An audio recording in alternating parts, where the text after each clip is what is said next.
Tonight, shocking revelations, missed opportunities, and a prosecution stopped dead in its tracks.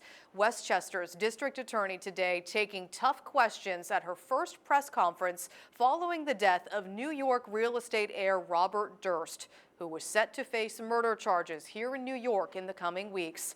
Our senior investigative reporter Tara Rosenblum brings us those latest developments.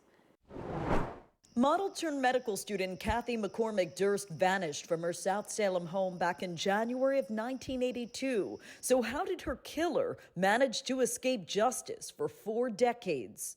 We are able to see now how some missed opportunities by law enforcement officials directing the early stages of the investigation may have contributed to delay in bringing the charges. Westchester District Attorney Mimi Rocha sharing stunning revelations and accusations for the first time following her Cold Case Bureau's year-long investigation that culminated with a murder indictment for Kathie's husband, Robert Durst, last November. Rocha pointing the finger at NYPD detectives who failed to treat the wealthy real estate scion as an initial suspect, even after receiving reports of domestic violence, including with a gun, and contradictory statements from Durst himself.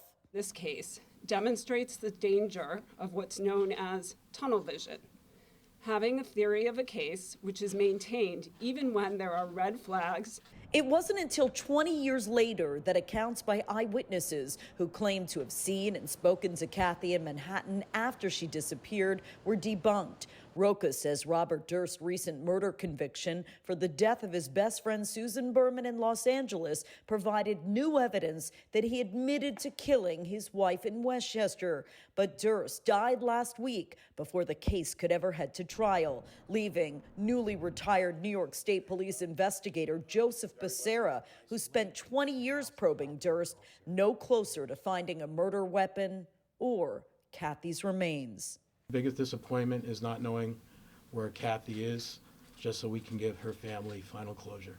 Meanwhile, the attorney who represents the surviving family members of Kathie Durst tells me that he'll be staging a press conference of his own right here in front of the county courthouse at the end of this month on the 40th anniversary of Kathie's disappearance. I'm Tara Rosenblum, News 12.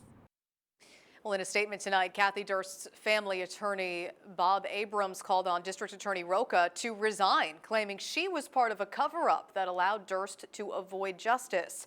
Well, he says Kathie's relatives were not invited to the press conference. We are also waiting to hear back from the NYPD.